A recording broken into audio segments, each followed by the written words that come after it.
Yo espero que el futuro de la democracia no sea el de una democracia digital. Lo que es importante es que todos los espacios que se diseñen para dar voz a los jóvenes sean efectivos. Y eso no ocurre hoy en día. Lo que hace falta es dotarlos de impacto. ¿A qué me refiero con esto? Pues a menudo tienes a jóvenes participando en espacios políticos cuyas decisiones solo quedan en un informe muy bonito, con un proceso muy resplandeciente, pero que no tiene un impacto real en las políticas públicas. Y al final hay un hartazgo respecto de la infantilización, respecto a la instrumentalización de las caras jóvenes en ciertos espacios. Las nuevas generaciones sienten desafección política, o eso nos dicen, pero es que ¿cómo no sentirla? Al fin y al cabo, estamos en una situación en que los jóvenes tienen menos poder económico que nunca, menos poder social y demográfico que nunca, peso dentro de las elecciones y además menos acceso al mercado laboral y capacidad de ascender una vez están dentro de determinados sectores profesionales. Y aunque es cierto que cuando miramos a las encuestas, a las tendencias, hay un poco más de interés por temas como el cambio climático, que tienen mucho que ver con el futuro, con el largo plazo, también con la salud mental a raíz de la pandemia, creo que debemos tratar de dejar aparte la idea de los temas de jóvenes y centrarnos en que los jóvenes deben tener voz y voto en absolutamente todos los temas sociales que nos incumben, porque al fin y al cabo es la propia democracia, es el propio sistema el que pierde un montón si excluye a estas voces. Yo creo que para lograr la adultez política hacen falta recursos que lo hagan posible. Y al final, toda forma de participación está enraizada en realidades materiales muy concretas, muy corpóreas, que definen la posibilidad de uno de participar. Cuando uno llega a casa y está harto porque ha tenido que trabajar a tiempo parcial mientras está estudiando, difícilmente se va a poner además a participar en una asamblea virtual para solucionar no sé qué problema súper abstracto y además cuyas repercusiones son muy difusas. Si esto es un partido de fútbol, vamos perdiendo por goleada generacionalmente. Hay que moverse, que no puede ser que las tasas de desempleo juvenil en España sean las más altas de toda Europa, que no puede ser que seamos las generaciones más capacitadas que jamás ha visto este continente y a la vez nos estemos comiendo una situación muy mala por cosas que no son culpa nuestra. Miren lo que pasa a su alrededor, que miren en casa, que miren a sus padres, que miren a sus hermanos, que miren a sus amigos y vean que allí se producen situaciones injustas cada 2 por 3 que a menudo responden a cuestiones no anecdóticas, sino estructurales y que traten de entender los porqués. A partir de aquí se llegan a las causas más profundas de las cosas y a partir de aquí seguro que estas inquietudes se pueden vehicular políticamente porque en última instancia aquello que ocurre en estos entornos es también una inquietud política. Que miren en sus currículums, que miren aquello que realmente afecta negativamente a sus vidas. Cuando hablamos de política, en última instancia de lo que estamos hablando es de poder. Y eso es muy importante entenderlo porque cuando hablamos de poder en su definición canónica, se trata de lograr que los demás actúen de formas que no lo harían si no fuese por la incidencia de cada uno. Y esto es importante porque hoy en día sabemos que en el modelo de la democracia liberal en que vivimos son seguramente aquellas personas con más poder adquisitivo y en un modelo capitalista los ricos quienes tienen más acceso al poder y la forma de balancear esto es el acceso a ser muchos. A través de la democracia lo que logramos es establecer un contrafuerte a este poder económico a través de los números y de la participación electoral. Para llegar a este tipo de espacios hace falta tener un capital social muy concreto, estar en el lugar adecuado en el momento adecuado. Y esto normalmente es más fácil para alguien que tiene un background familiar muy concreto, para alguien que tiene estudios superiores, que ha logrado acumular un capital incluso económico para tener estas redes, que alguien con un capital cultural más bajo. Esta barrera de acceso a estos espacios acaba siendo muy determinante para establecer un contrapeso democrático a otras formas de influencia.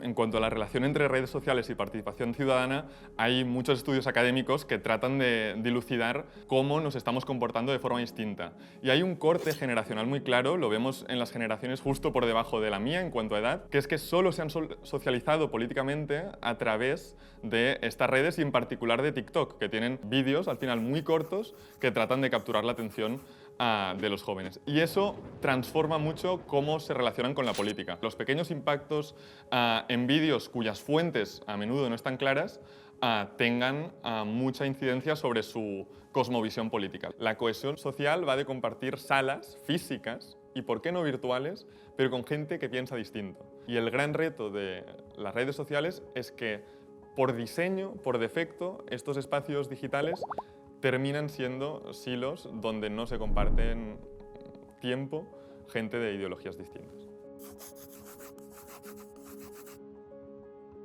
Dadas las estructuras de poder y las estructuras organizativas de estas empresas que buscan maximizar sus beneficios, han acabado teniendo modelos de negocio que son profundamente incompatibles con la democracia en algunos casos. Cuando se trata de que el algoritmo maximice los ingresos de los anunciantes, o mejor dicho, de la plataforma y por lo tanto también de los anunciantes que contribuyen a sufragarla, entonces todos los usuarios que forman parte de ella quedan capturados por esa dinámica.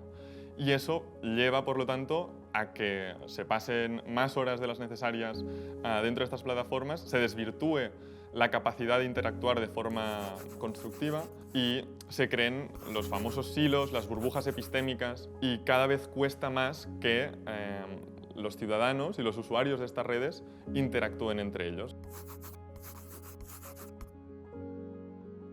Yo espero que el futuro de la democracia no sea el de una democracia digital, en parte porque eso es casi una contradicción en términos. La democracia va sobre formas de repartir el poder y formas equitativas de repartir el poder entre los miembros de una sociedad y, por lo tanto, quién debería estar al cargo de las decisiones. Y en el mundo digital se dan dos efectos, el efecto red y luego también el path dependency famoso, la dependencia de un cierto camino, en el sentido de que se dan muchos monopolios naturales que hoy en día ocupan empresas con fines privados y que hoy en día nos conducen a todos hacia un abismo, en cierta medida. Y creo que es necesario que tratemos de reconducir eso y superarlo, porque si dejamos que la democracia sea solo una cuestión de medios digitales, al final, de forma natural, lo que va a pasar es que el poder se seguirá concentrando en pocas manos. No basta con señalar que hay cosas que son mentira, porque si alguien de base ya está convencido de que el medio en cuestión está controlado por vete a saber qué élites o desconfía de sus vecinos y de una cierta idea de cohesión social, difícilmente va a cambiar de opinión por más que otro medio de estos, presentando los hechos de una forma algo distinta y algo mejor, trate de convencerles. Hay que imaginar nuevas formas de informarse, seguramente, pero creo que no hay que tener miedo a la regulación y no hay que tener miedo a buscar formas comunitarias y no comunitarias, mientras sean transparentes, que esa es la clave, de ofrecer contrapesos a la desinformación, a los discursos de odio, también en el mundo digital. Y al final se trata de seguir la máxima de follow the money y poner la lupa allí donde se producen los intercambios que tienen una traslación mayor en el diseño de políticas públicas y en la toma de decisiones que afectan a la sociedad. A mi modo de ver, en última instancia, de lo que se trata para recuperar la confianza de la sociedad en la democracia es de dar respuesta a los problemas sociales que vive la gente. Hay un montón de variables que hacen que tengamos unas políticas públicas diseñadas en los 50, en los 60, en los 70, para dar respuesta a una estructura social que es que ya no existe. Entonces necesitamos no adaptar la estructura social, porque esto es imposible, sino tratar de poner al día las políticas públicas y tratar de cerrar esa brecha. Diseñamos las narrativas después de la Segunda Guerra Mundial de modo que las clases medias en los países ricos estaban en el centro, el modelo de emancipación estadounidense, el coche, la casa, todo eso. Y en Europa también, la cultura pop ha reforzado un montón estos ideales del ascensor social, pero en los últimos 40 años eso ya no ha podido ser cierto, porque las condiciones económicas no han permitido ese ascenso y ese ascensor social. Ahora se da la paradoja de que las mismas personas que estaban en el centro del mundo y estaban creciendo económicamente a nivel de país, pero también a nivel individual, se encuentran con que pierden su trabajo, con que además se les culpa del cambio climático porque sus estilos de vida son los menos compatibles con el cambio climático y con que políticamente parece que no hay nadie para darles respuesta. Y es algo a lo que las políticas públicas deberían empezar a dar respuesta si no queremos perder a más de la mitad de la población en Europa por el camino. Solo si hay un incentivo real, si hay ese anzuelo para convencer a la gente de que participar tiene sentido, entonces lo lograremos. Y realmente hay un sentido en el participar. Ahora bien, hoy en día también hace falta reimaginar ideas, encontrar nuevos escenarios y yo creo que hacerlo desde la utopía es muy necesario. Tratar de salir del marco mental limitado en que estamos, dibujar horizontes deseables y, en términos de Eduardo Galeano, dibujar horizontes que nos permitan empezar a caminar. Porque solo bajo estas ideas de grandeza que a menudo nunca se logran, logramos hacer cambios de verdad. Al final también hay la típica idea de la ventana de Overton, nos tiene que servir para esto. Si la ampliamos hacia adelante, en ampliación de derechos, si la ampliamos hacia una profundización de la democracia, ya va bien que se hable de democracia deliberativa, aunque luego no lleguemos al ideal griego que a veces nos dibujan.